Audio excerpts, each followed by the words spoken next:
Ciao Bella, welcome to Bella Uncinetto. I'm Christina and I'm so glad that you're here with me today. If you're new, welcome in. If you're returning, welcome back. No matter how long you've been here, I always appreciate your time. Today, if you've seen the thumbnail, is another episode of Fiber Arts on Screen. I started this series a little while ago.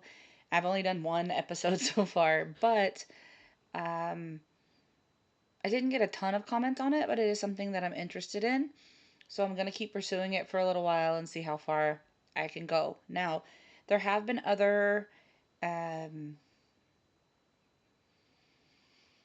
things on YouTube and on the internet about, some of this. Um, but one of the things that I'm doing is looking at just one show during each episode of this. So today I'm going to be focusing on the show Virgin River. It's a series that I've watched some of. I haven't watched a lot of because I don't watch a lot of TV, but it's something that there were books first, and I have a friend of mine who likes kind of that soft romance soap opera kind of stuff, and she was like, "Oh, it's a calm read." So I started reading it, and I was like, there's some things in here that are not calm at all. Like there's some kidnapping and there's some violence and there. I mean, not that that's. I'm so sorry. Hold on a second. Okay, I think we're back. I had to sneeze really bad. I thought my nose was just itching, and then I had to sneeze, and then I normally don't sneeze multiple times in a row, but I did. So, anyway, it's not like terrible. Like you need a trigger warning for it, but it is something that I was like, this is not a calm, like slow, sweet kind of romance book. So then when I learned that there was a TV series on Netflix, I was like, okay, let me look into that. And there's some uh, differences, of course, there always are, but there are a lot of similarities. And so I'm trying, as I'm reading, I'm trying to follow the show, if that makes sense. So I try to read, but as it always happens, like things get put in different places, or things that don't happen in the books they somehow make happen in the show to make the storyline go kind of in the same direction but differently. So I'm trying to do both at the same time, and because I don't watch as much TV as I read, as books that I read, it's difficult. Anyway, uh, there is a lot of fiber art that shows up in the TV show, and to some degree, it shows up in the books as well.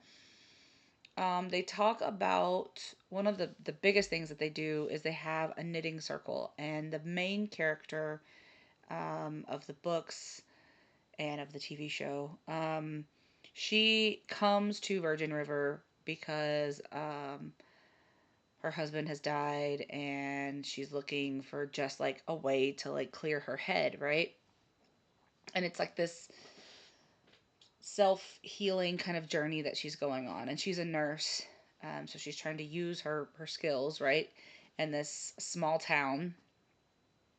And one of the things that she discovers is there's a knitting circle, and there's all of these older women, older than her, that are sitting around and they're knitting, and she gets involved and tries to knit some things um, for a specific purpose. I can't tell you everything because if you haven't seen the show and you haven't read the books, I'm gonna be giving things away. But I'm not trying to. But if I tell you, then I will.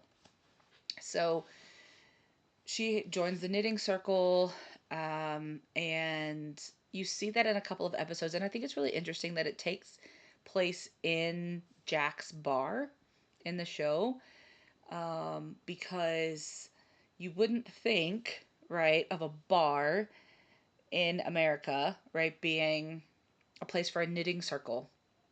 However, in Italy and in Sicily, where I am, a bar is not the same thing as it is in the States. So, a bar in America is where they serve alcohol. They might have some like um, you know, greasy food or like appetizer kind of foods. And it isn't a place where you would see a knitting circle. It isn't a place where you would see children. It's not a place where there would be like a lot of meetings, right? But um, in Sicily, a bar here is like it's like a coffee bar. So when they say bar here, you want to go to a bar, you're going to get coffee or you're going to get like some sort of pastry or something. Like you're gonna go and just relax. It's not. I mean, there may be alcohol in some of them, but not a lot of them. And you will regularly find people reading the paper, chatting with their friends, um, crocheting, knitting, different things like that. I've never seen like an actual group of people doing knitting or crochet, but you will occasionally, and I have been known to do it as well.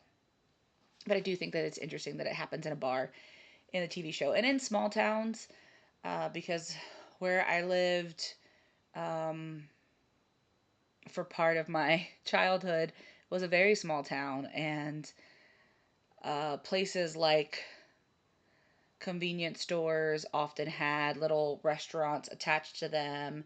So they were like a restaurant, a gas station, and a convenience store, kind of like a small grocery store to some degree because we lived kind of removed from the nearest big town. And so staples they would have in their store so that people could get them quickly. They were usually a little bit more expensive, but they were there. So in small towns, things serve multiple purposes. I'm going to sneeze again. Hold on, guys. Okay. So sorry for that again. So it's not abnormal to see things like that in small towns because you don't have a lot of places to go to talk, to congregate, to chat, to hang out, whatever.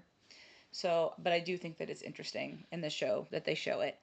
Um, Another thing that you see a couple of times in the show is some like crocheted blankets.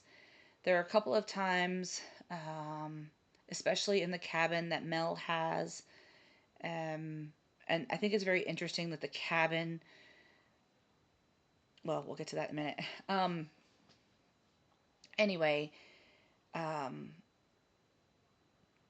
there are a couple of crochet blankets that you see in the cabin, and it they usually Mel is usually the one who's using them, or she's putting them over someone.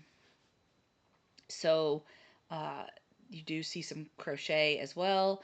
The ladies who do the knitting circle also are the same ladies that do the sewing circle. And there's some quilts that show up as well at the bed and breakfast. And a couple of times you'll see the quilts show up in other people's houses. Back to the cabin. So, Hope, who is the mayor of Virgin River, I think it's interesting that the cabin is something she's in charge of. So, when Mel first comes to Virgin River, she's supposed to be staying at this cabin. That's what she's signed up for. Like, that's her place. The lodging is the cabin. So, she's not paying for lodging. Well, when she gets to the cabin is in absolute disarray, right? So, once Jack meets her and decides to like help her, um, he like fixes up the cabin for her on the show. And Hope does give some things, and I want to believe, I don't know for certain, but I want to believe that the group, right, had something to do with the blankets, and Hope also has something to do with those things. Um, there's also a like cardigan that Hope wears that is knitted. I don't know that it is hand knitted. It might be machine knitted, but there are cables and things on it which are really lovely. And there are also some hats that show up, um, like beanies, toboggans, whatever you call them, that show up that look to be hand knit. There are some that they wear that look like they're machine knit, but then there are some that look like they're hand knit. So, um, If you are the kind of person who likes, oh my goodness, I'll get to that in a minute. If you are the kind of person that likes some drama, some romance, then definitely check out Virgin River. I always recommend checking out the book, especially if there's a book that goes with it. Like the book comes out first and then it's based on the book or whatever. I would I would always suggest that you go there first because for me personally, the book tends to have more background in it to understand the characters' mindsets and things. Where, and again, this is for me, a TV show doesn't always give me that. And maybe it doesn't always give me that as quickly as I want it. But sometimes I feel like I have to tie threads together, and it's the middle of a season or even the second season before I'm like, oh, that's what that meant. And like sometimes I'm not gonna remember every little detail that happened in I will remember every little detail that happened in a book, but happens in a TV show, I'm not gonna remember that. So for me, it's always better if I read the book first. I do tend to get upset with the TV show or the movie after. And I know that it's creative license and I know that it's adaptation and I understand all of that. Um, but there are times where I would just like to see the book on the screen, right? I want to see what that looks like. I am someone who will watch a movie that is multiple hours long. I do not care. If I own the movie, I might have to watch it in snippets, right? I'm not going to sit in the theater for 6 hours straight, but I will watch part one, part two, part infinity. I don't care. Like, I want to see the book on the screen. So, um, not everyone shares that opinion, and that is completely okay. But I do feel that you should be able to have that at least once or twice. And there was a BBC version of Pride and Prejudice that I watched. It's actually, I still actually have the VHS tapes. It's 6 VHS tapes long, but it is literally the entire novel, which I found fascinating because I had never seen that before, unless I'm watching a play, like someone's recorded a play and you watch the actual play. Um, and I remember the first time I found the BBC version of that, I was like, oh my goodness. So then, of course, the BBC has lots of word for word things for like Shakespeare plays, but I didn't know that at the time. So I guess that's another reason why I feel so strongly that I would actually like to see it. I mean, take your creative license, do what you need to do in a different adaptation, but can someone just give me one that is the book? That would be great. And it can't always be the BBC that does it, right? Anyway, that's a completely different topic, but I hope that you um, check out the book, check out the TV show. If you have Netflix, I will try to put an Amazon link in the description box. I have no affiliate links, guys. I'm not going to make money off of it if you click on it. I don't make any money. But I could try to put a couple of links to the book in the description box. And then I did find one thing I did find. It doesn't show up in the show, but there was an interesting pattern, and I don't knit, but I found in my research an interesting sock pattern. Someone was inspired by Virgin River and created a sock pattern, and they're very beautiful socks. So I'll put that picture in as well, and I'll leave a link. I think it was on Pinterest that I saw it, but I'll leave a link to that as well. So let me know what you think about this episode, and if there are any shows, movies that you see anything having to do with fiber arts, right? I will try to find the show as long as I can watch it, right? If it's on like Apple TV or something, I don't have that, but I can research it. Um I want to show all kinds of fiber arts on screen, not just crochet, not just knit. I mean, if there's sewing, if there's weaving, if there's macrame, like whatever. Like I want to see. So put in the comments below any shows that you know that it's in, and if you have a specific episode, that would be great. If not, it's completely fine. I can do my best to figure it out. And as always, until I see you again, be well, be safe, and be the change you wish to see in the world, everyone. Ciao, Bella!